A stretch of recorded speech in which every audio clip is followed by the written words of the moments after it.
আজ আমরা হাতির মা গল্পের যে প্রশ্নোত্তর পর্বটি রয়েছে সেগুলি করব। নিচের প্রশ্নগুলির উত্তর লিখি। বুনো জানোয়াররা কোথা থেকে জল খায়? প্রথম প্রশ্ন, মানে বনের পশুরা কোথা থেকে জল খায়? অবশ্যই তারা নদী বা পুকুর থেকে জল খায়। আমরা গল্পের মধ্যেই পড়েছি তা।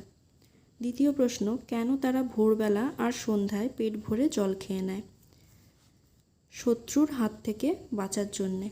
দিনের বেলা জল খেলে তো শত্রুরা দেখে ফেলবে যে কোনো পশু যদি জল খায়, তাই। কোন সময় ছবি তোলার পক্ষে ভালো নয়? ভোর ও সন্ধ্যাবেলা, কারণ ভোরবেলা ও সন্ধ্যাবেলা আলো সেরকম থাকে না, দিনের আলো, যার জন্যে পশুরাও আসে না আর পশুদেরকে দেখতেও পাওয়া যায় না।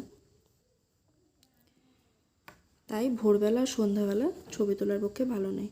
শরীরে নুনের চাহিদা জন্তুরা কিভাবে মেটায়? নোনা পাথরে চেটে। নোনা পাথর যেগুলি থাকে নদীর ধারে সেগুলিতে চাটন দিয়ে। ক্যামেরাম্যানের শখটি কি? কোনো পশু কিভাবে জল খায় তা দেখার। আমরা গল্পেই পড়েছি। বাচ্চা হাতি তার মাকে নিয়ে এসেছিল কেন? বুড়ো হাতিকে দেখে ভয় পেয়েছিল, তাই। হাতিদের কাণ্ড কারখানার সময় ক্যামেরাম্যান কোথায় ছিলেন? গাছের ওপর। এরপরে গ বসিয়ে লিখি।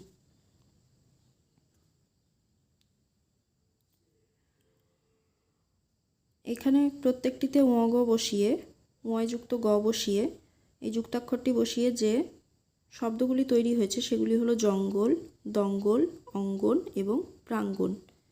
তারপরে বিপরীত অর্থের শব্দ লিখি। উপযুক্ত, অনুপযুক্ত, পিছনে, সামনে, বুড়ো, জোয়ান, তফাৎ, মিল।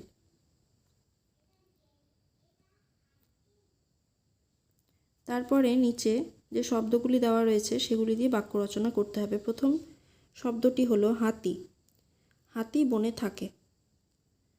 মা, আমি মাকে খুব ভালোবাসি। তারপরে রয়েছে প্রকাণ্ড। আমাদের বাড়ির পাশে প্রকাণ্ড একটি বটগাছ আছে।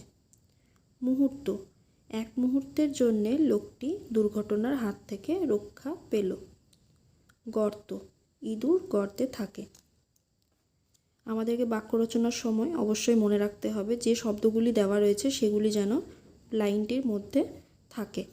এখানে প্রত্যেকটি লাইনে দেখো হাতি রয়েছে, এখানে মা রয়েছে, প্রকাণ্ড রয়েছে, তারপর মুহূর্ত কথাটি রয়েছে, গর্ত কথাটি রয়েছে। এইভাবে নিজেদের ইচ্ছা মতো যে কোনো বাক্য আমরা তৈরি করতে পারি।